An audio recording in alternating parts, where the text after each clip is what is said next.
Chris Alexander, I have been looking forward to this conversation because, yeah, I love talking to leaders. I love talking to people who I feel are leaders of leaders. I've said that for a couple of people. I don't say it to everybody. And you're one of those vice president of operations for Clear. Everybody knows Clear. If you go through an airport, you know Clear. You've led big teams. You're leading a big team. I think half the country for Clear. So grateful that you're here and what we're going to dig into as we explore the wisdom and wonder in people and how to lead people well. So thanks for being here and give us kind of a high level overview of who you are and what you want us to know about you.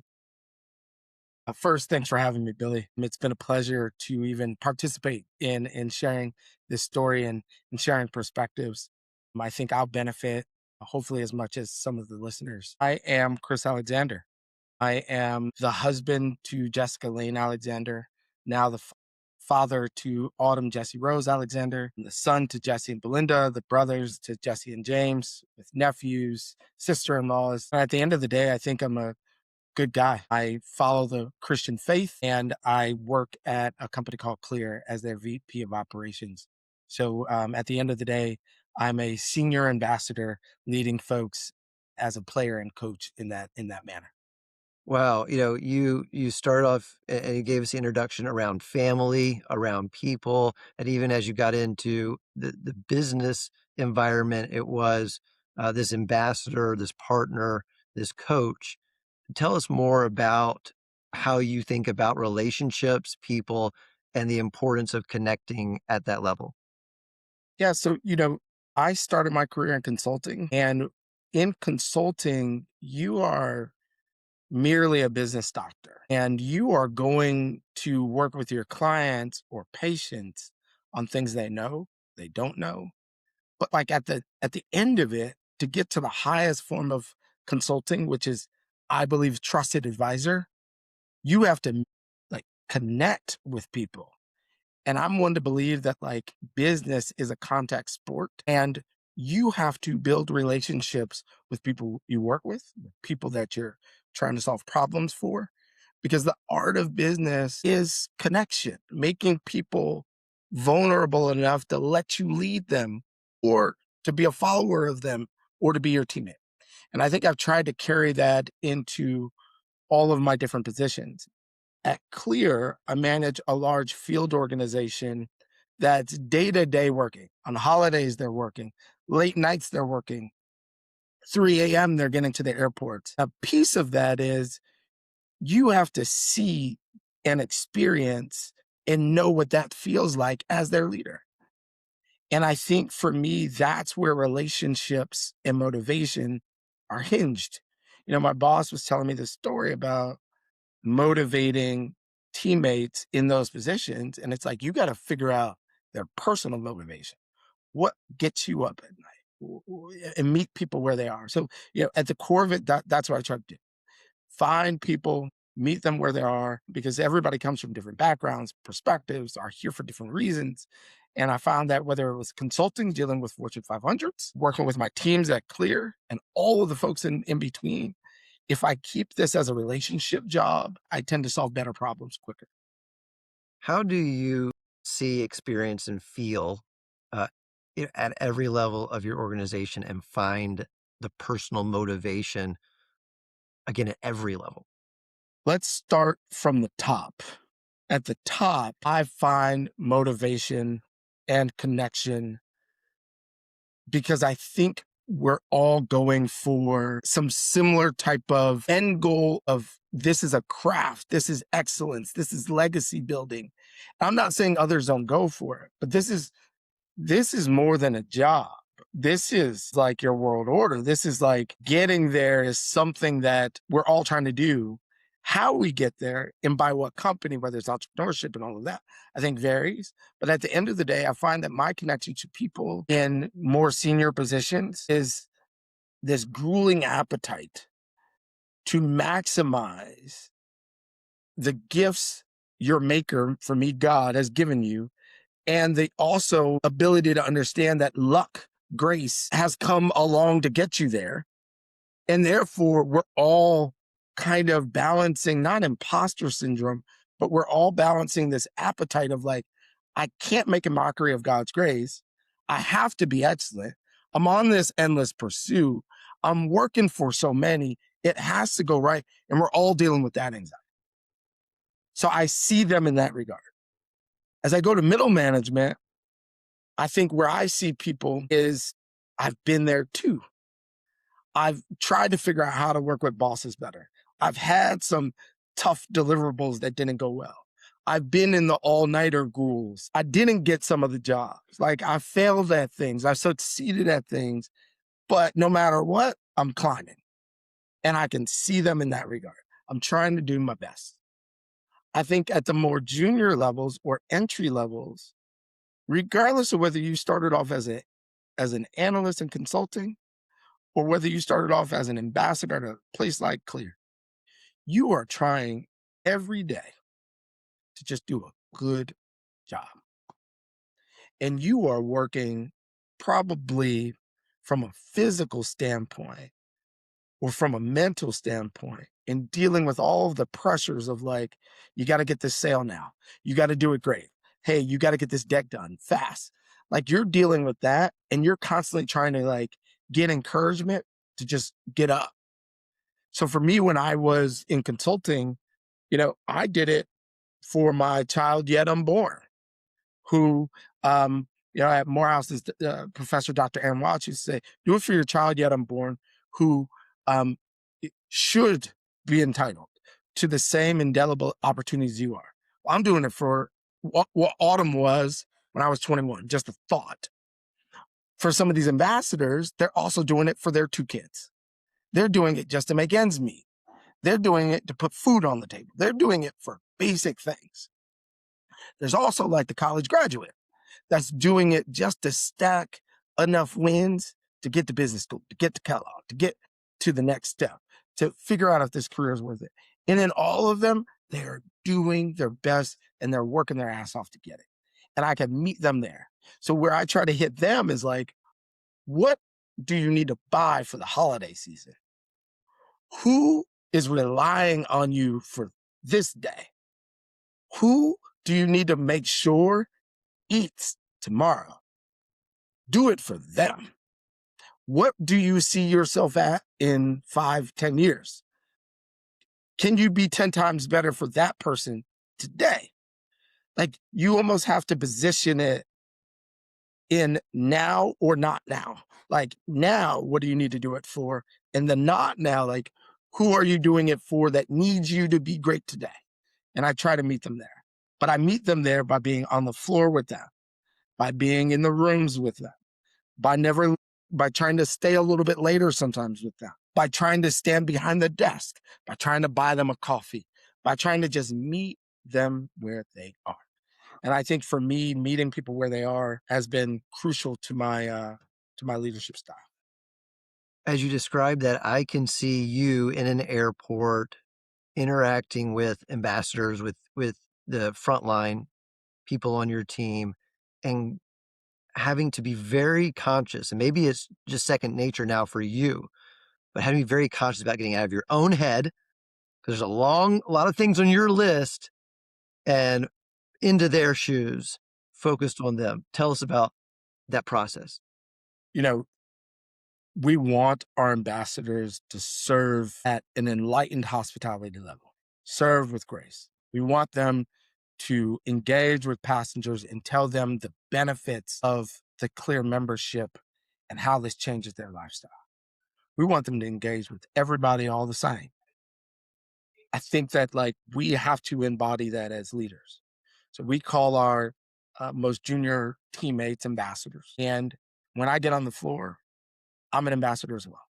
So that is showing up, making sure I get down there with a smile, showing them that I left whatever was at my house. That means making sure my shirt's tucked in. That makes sure my clothes are ironed, showing them that like, here's what it means to show up, making sure my posture is strong, like hitting all of the things that I'm asking of them. It also means watching where there's hiccups, both so that I can coach, but also where I can perceive. So let's say if I see, oh man, when they were trying to do that, maybe we do need to improve the pitch and give them more coaching in this way, because that is a tricky rebuttal from a passenger that we want to turn to member. Or maybe there is a tech improvement we need to enable this to be easier. But you only experience that by being on the floor with them. You also only experience how to solve their problems by seeing it from their angle. So, when we start at Clear, we actually get ambassador training as the first thing you do. And then when you start, what I tried to do was spend a little bit time at each level, almost work my way up of course, an expedited way, so that I can see what it's like to be an ambassador, a senior ambassador, assistant ops manager, and so on. But you do that by being at the airport, on the ground, shoulder to shoulder.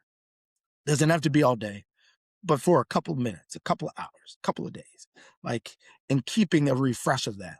And I would say my current manager, Kyle, he's embodied that, whether it was like Thanksgiving weekend. I mean, he was at the airport one of the days in the lanes. And if he could do it, so can and should I. You lead 1,500 people. As I think about 1,500 people, I think about 1,500 dots, like individuals, different people. What is the secret to seeing all of them, not being overwhelmed by that size of an organization, and having what matters to you, right? The purpose, the values flow from you all the way through, so that there is a same voice, there's a same belief, there is a same value structure. So I think that while I lead these people, I lead them through others. So I have regional directors underneath me. Underneath them, there's general managers. And I'm not saying this to be religious by any means, but I think you can learn a lot from religion on how to spread stories and how to spread values. And I think if you look at the Judeo Christian Jesus, he made disciples of men. He got those people to write things down. Without making disciples, getting things to write things down, where does the story go of the Bible? And I think that principle is key to managing a lot of people and getting parables, stories, goals, objectives out. So my regional directors have to know me and I have to know them. I have to know what they're struggling with. I have to know what's going on at their homes. I have to know what motivates them. And I have to really act as if I'm like managing 3, 4, however many of my regional ambassadors as ambassadors as well. And then same, so they could do that same kind of principle to their general managers. It's as simple as ensuring that you're present for one-on-ones, making sure that they write down their performance so they could tell their stories in business reviews. Then when I get down to the ambassador level and I go visit, making sure that I'm read up on all of the stories that got to me, so that when I go meet Ambassador Billy, I can know what Billy's done to improve the hospitality. I can know what Billy's struggling with as an ambassador. I think that's how I get it from a business standpoint, making sure that I manage through. I think the second thing is try to learn people's names, try to visit and be there on both big days, like when we open up these e-gates, but also on small days, like a random Tuesday, Wednesday, Saturday at 3 a.m. sometimes or 4 a.m. when they open a shift. Surprise them that like I'm willing to be here too, or late at night when it's a slow period. I think it's key to like, again, make it a contact sport that like I will come to you and I will be on the floor with you. I will be in the break room with you, or I'll just be around.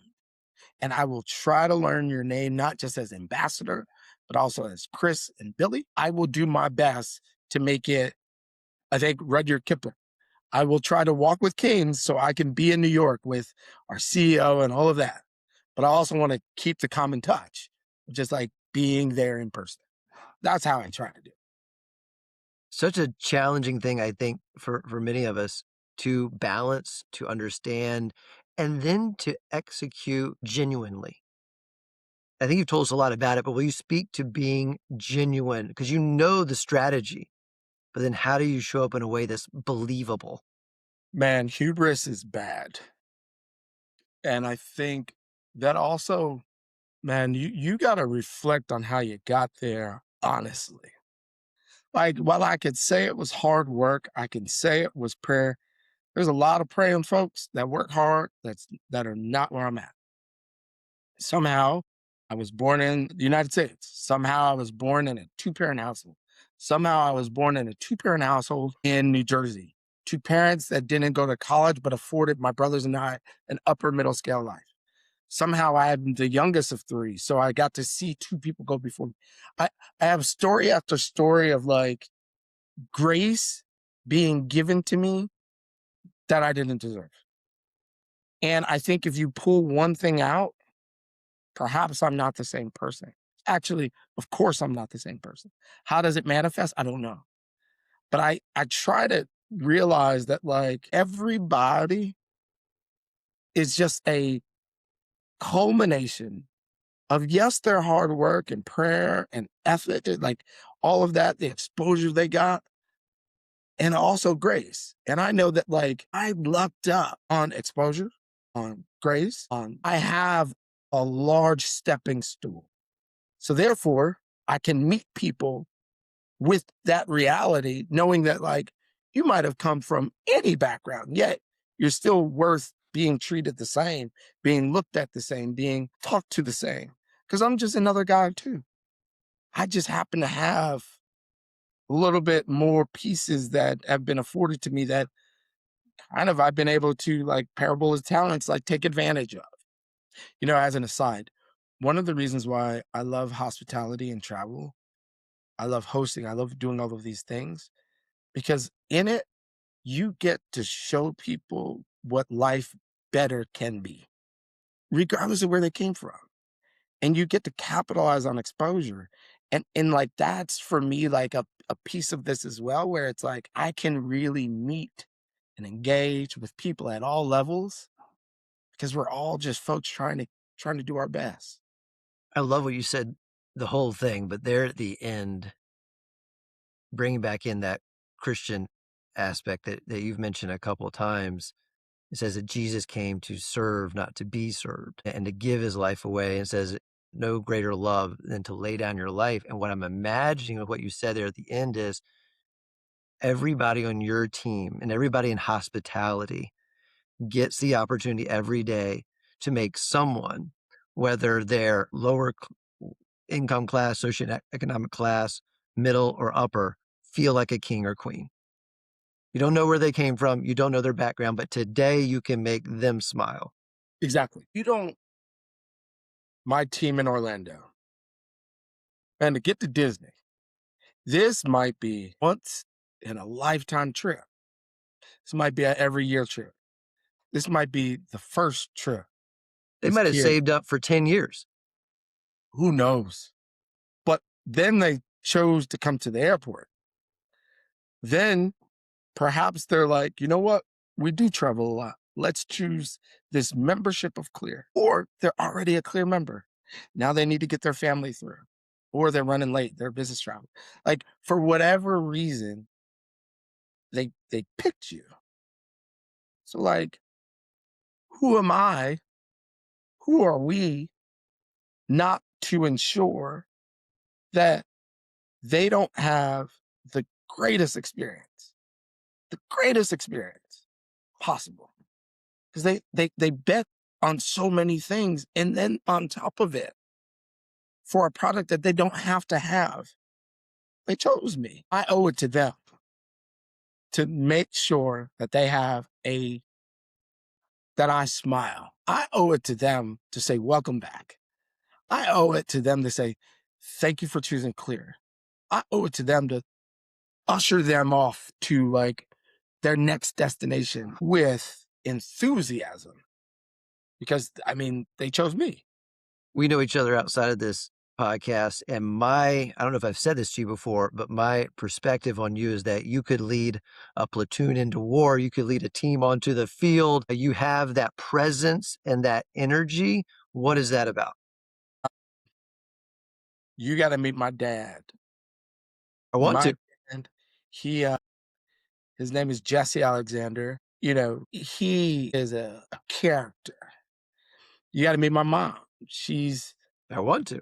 She's, a kind woman that always had a smile on her face. The combination of them also being deacon and deaconesses at church brought like this hosting, this welcoming. But one of the things I remember about my dad is like every Sunday before church, he would just walk the aisle, just shaking people's hands and welcoming them. And then outside of that, he was just so interested in people. And both my mom and dad could just talk to everybody. My brothers, like my oldest brother, Jesse, everybody knows Jesse. Like he is the coolest guy. My brother James is a pastor. So like I come from a family of folks, one that just like to talk, as you can imagine, but also that like live their love outside and just like love people and love connecting and being around and all of this. Like I come from a hospitality family. I think second, I played sports.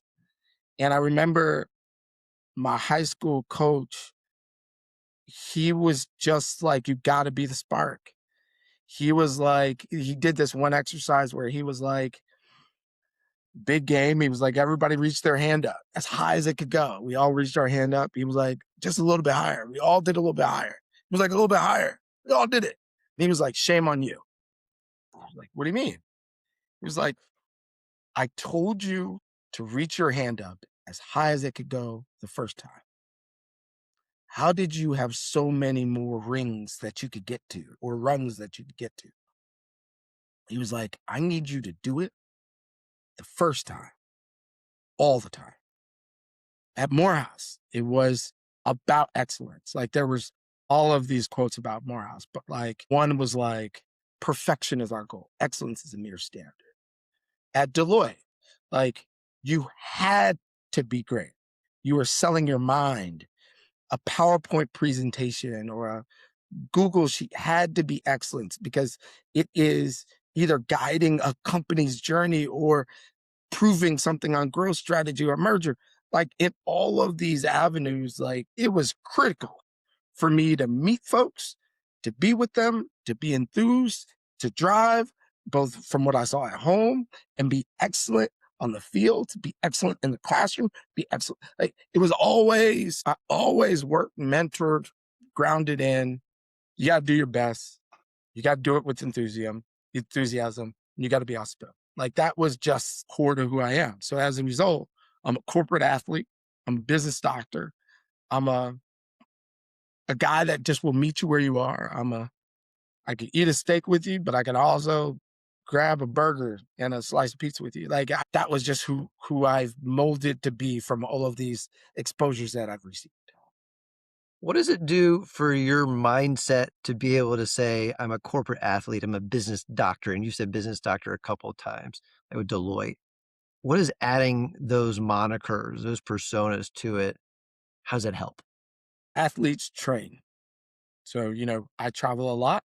I had to start ensuring that my body could keep up. I had a mentor that said, the young man works so the old man can play. Say that to folks. I said it to my oldest brother once. He said, yeah, but I hope when you're older, you're in playing shape. Okay, cool. So now I go do cryotherapy. I got in better shape over time. I ensure that I'm trying to work out. Friends of mine, we tried to do like more health challenges. It was crucial to train your body also for the day. Also, training is reading, researching, being well equipped, knowing your stuff before you get to the meeting, like ensuring that in moments of game time, you are ready. That's what for me corporate athlete means, and being it at the highest level. Also going from level to level, right? Baseball might be a great analogy. You might start in the minors, but if you want to be like a slugger on the big leagues, like You got to work up and keep proving yourself. And hopefully, I'm trying to do the same. A business doctor is like, you can be known as a generalist, general practitioner, right? Where I can solve a whole bunch of things, right? Or you could be known as brain surgeon. You know your thing, but you're probably not solving things for the kidney. And I think for that, you got to choose. And I think you could choose your plant foot or pivot foot on one of those two things. For me, I kind of made a choice. And I think for me, it's you got to decide how deep you want to go in where you're planting or pivoting and how broad of a base you need to be or you want to operate in. And then all the same, it decides what you study, where you focus, the roles you take, the roles you don't take, what you say yes to, what you say no to. And for me, those two things have helped me kind of frame up where I've decided to put my career and how I want to act in ensuring I prepare for the roles at hand. Talk to us about excellence with family. I feel like you and your wife are like a power couple. I feel like you guys just are so great at who you are, and then whatever you put your minds to. You've got a kid. How do you do family well, travel a lot, keep rising up in the ranks? With help, I think, you know, her mother and father just left and allowed us to go to Art Basel. My parents might come over in the evening sometimes to assist. We have friends that are around that could assist. My brothers are around that can assist. I think just telling folks that, hey, I need help is one way. I think number two, it's being honest to others. So, my daughter we pick her up at 4:30. We drop her off between 8:15 and 8:30. But at 4:30, if my wife has a really important call, I need to rush back if I'm in town to make sure I pick her up. And if she can't play with herself for a little bit, I have to be honest with my team, like, I need Autumn to sit here or Autumn might be around. I'm giving you my best. But just know, like, when you see her, you're also seeing my motivation. So nothing will don't feel like this is less. In fact, I'll probably be able to zone in more. Number two, or number three, you work hard as hell.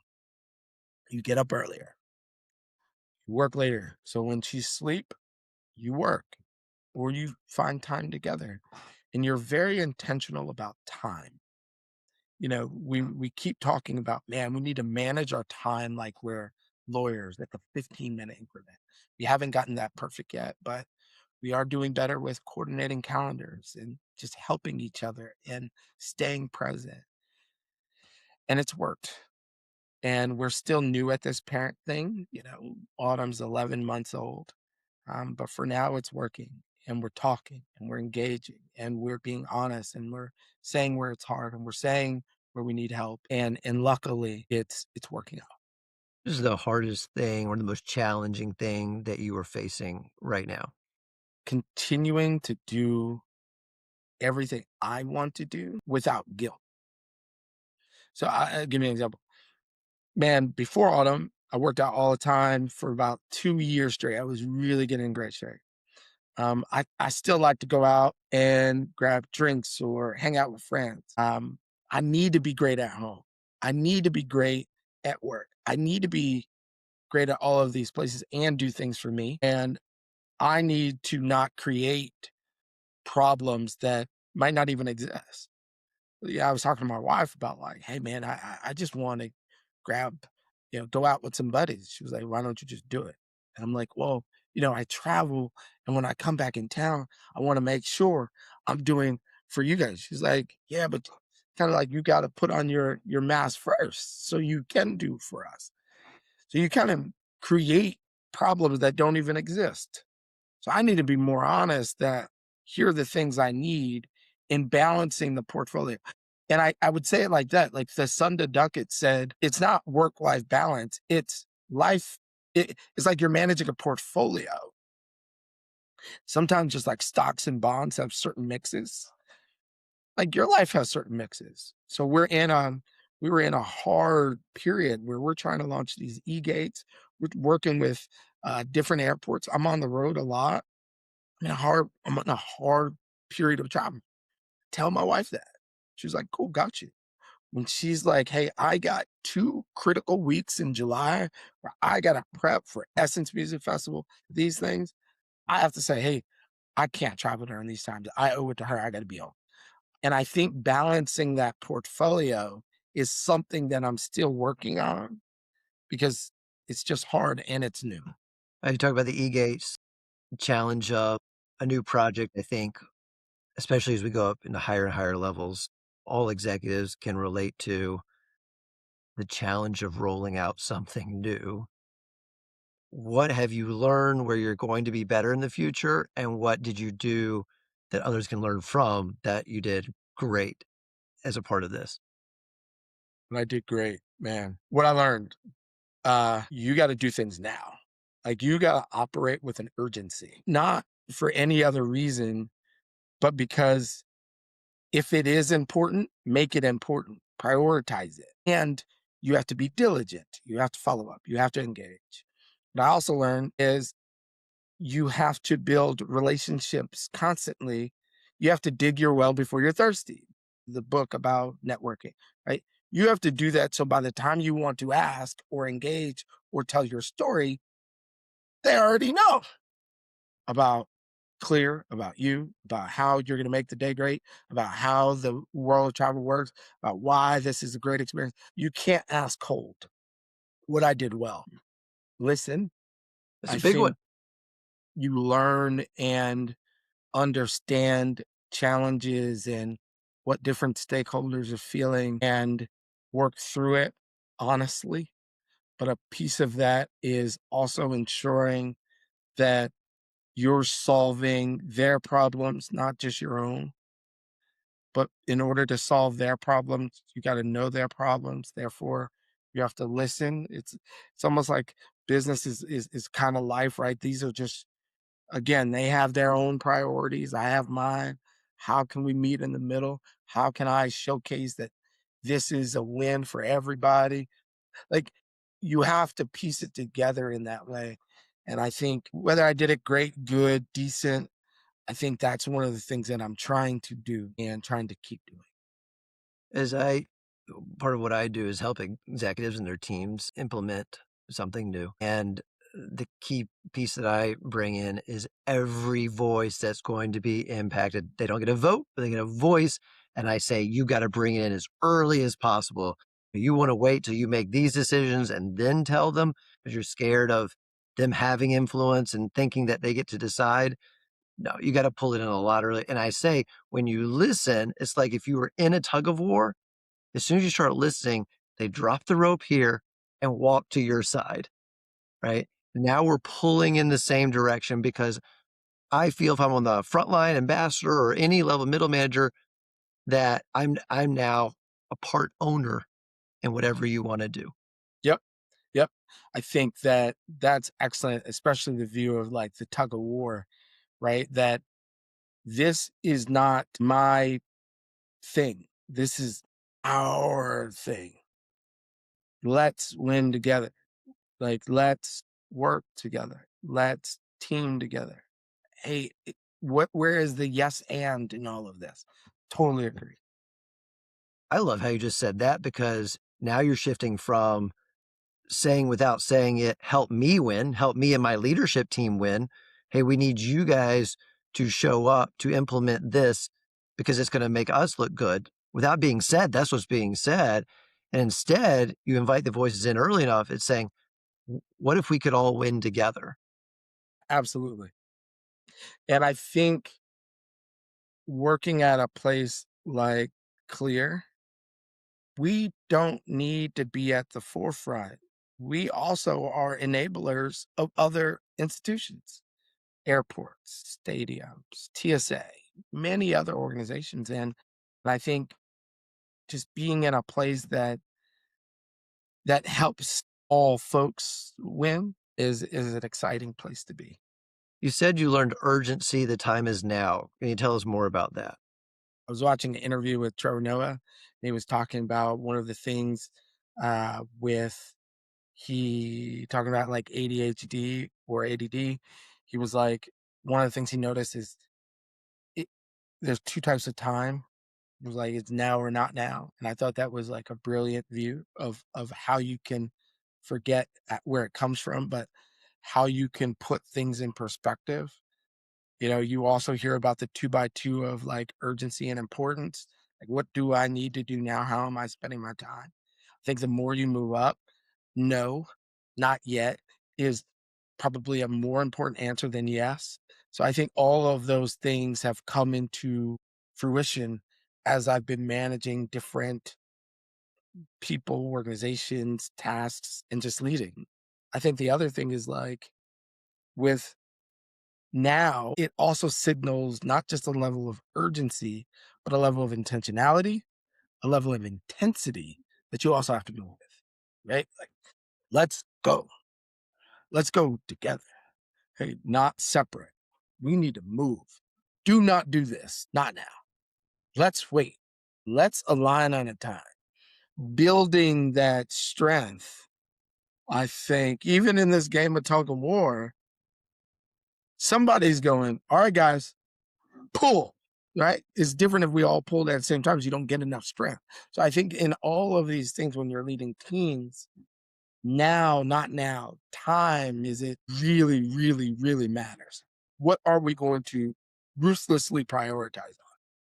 Yeah, the other analogy I use with leaders, in addition to the tug of war, is rowing a boat, especially when you have those big ships.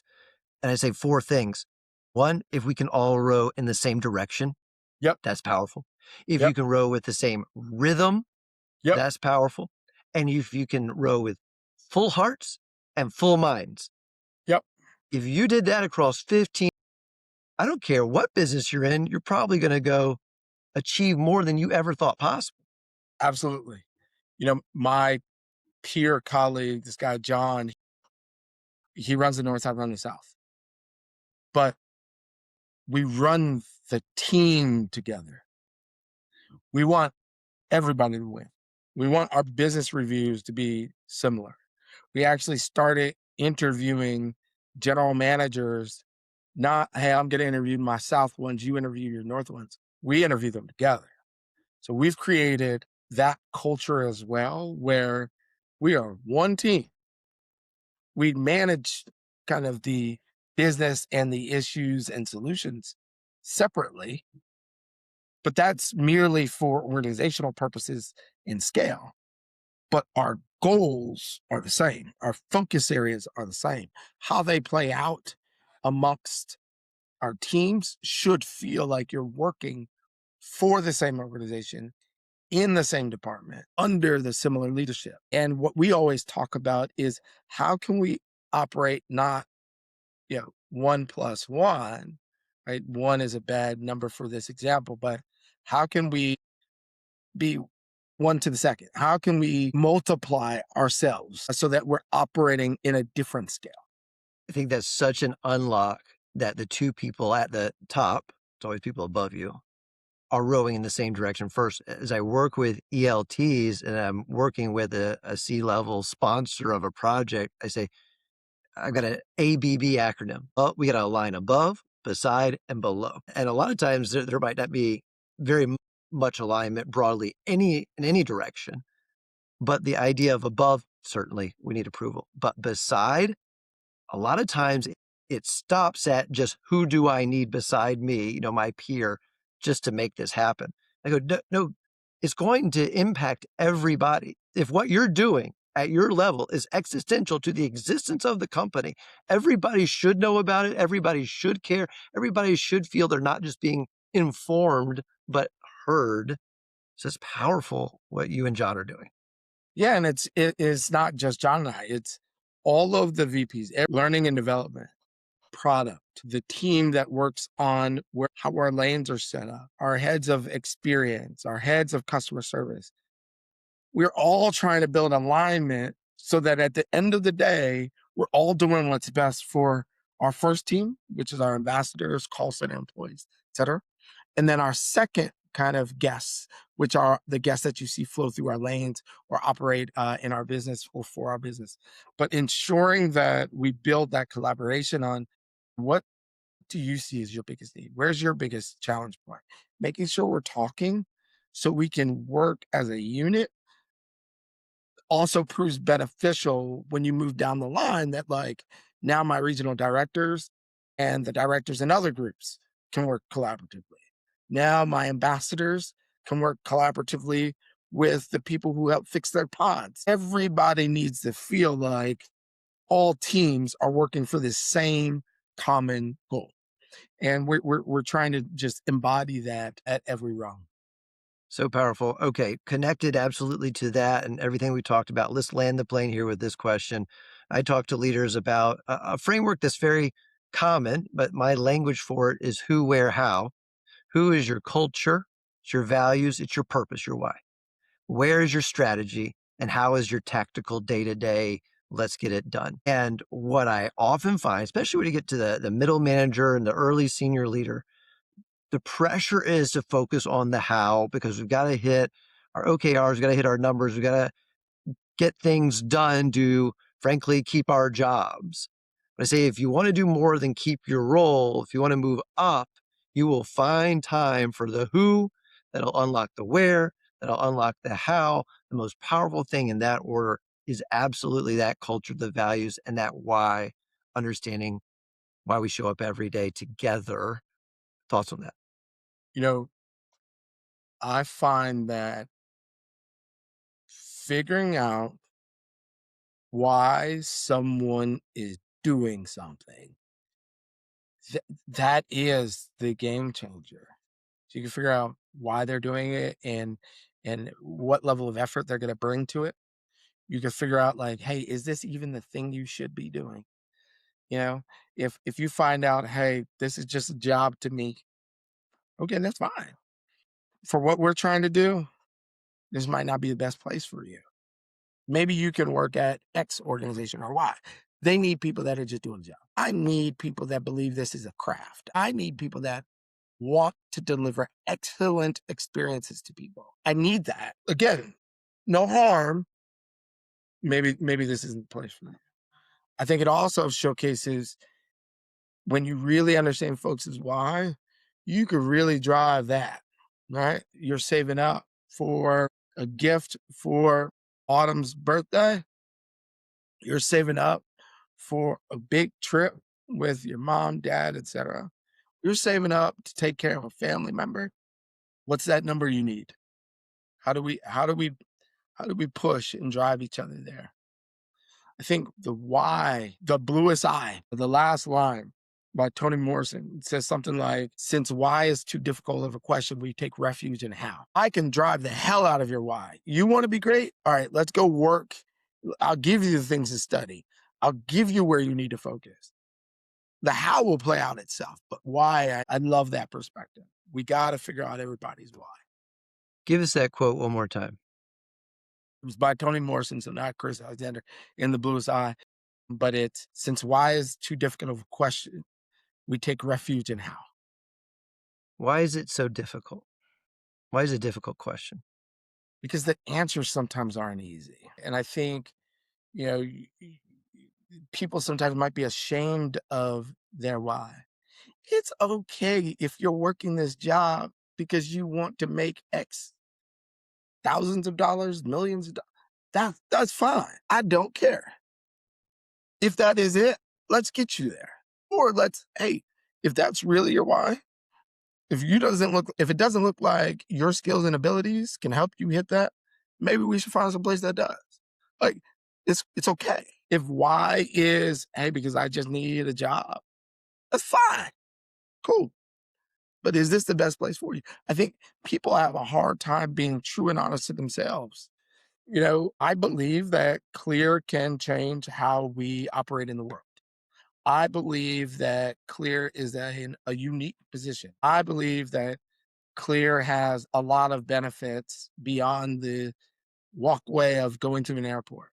My why for doing great there is what I believe in the company, what I get returned to in the growth development that I receive, and also in the value that it brings me in the community, the things that now I might be invited to, the organizations that might want to hear my perspective, the people that might even just want to hear me talk about leadership, right? Maybe that doesn't happen, but like clear is helping me and giving me that. And it also gives me the financial rewards to make my family secure. I have plenty of other whys, but like those are core to mine, right? That's okay to say in all of those, whatever your why is. So we got to make people feel comfortable that whatever your why is, it's okay to say, but they have to be strong enough to say either it needs to be redirected or maybe this isn't. Maybe I can help you find a better place to carry out your why. That's powerful. That quote is powerful. And what I heard you say is the why is difficult and we avoid it because we have to become transparent, vulnerable, real, show up with our stuff. And the how, maybe we can just put our heads down. We don't have to connect with people. We don't have to tell anybody, any of our kind of secret stuff that we could be ashamed of, whatever it might be, and we just try to do. The lack of kind of energy and the special thing inside of you that you've been created to bring to the world is still sitting in there because you're just sitting in the how, not willing to open up to the why that will actually unlock this thing and just shoot out of you. Exactly. That's powerful. What a way to end. Chris, I'll give you the last word. Any last piece of encouragement you want to give to aspiring leaders? Don't make a mockery of the talents, the grace, the exposure you've been granted. Yes, you've worked hard. Yes, you've dreamed for this. Yes, you've studied. So many other folks are doing the same. Just give it your all because that's what your maker, your people are relying on you to do. I think number two, never feel alone. You're walking into rooms with all of the other folks that have dreamt for you to be there, that have worked for you to be there, have prayed for you to be there. I think number three, see somebody else in that same struggle and pull them up. You have time for it. You have time for the phone calls, the help, the study sessions, conversation. Don't forget you were one of those people at one time. Incredible. Thank you, Chris. Thank you, sir.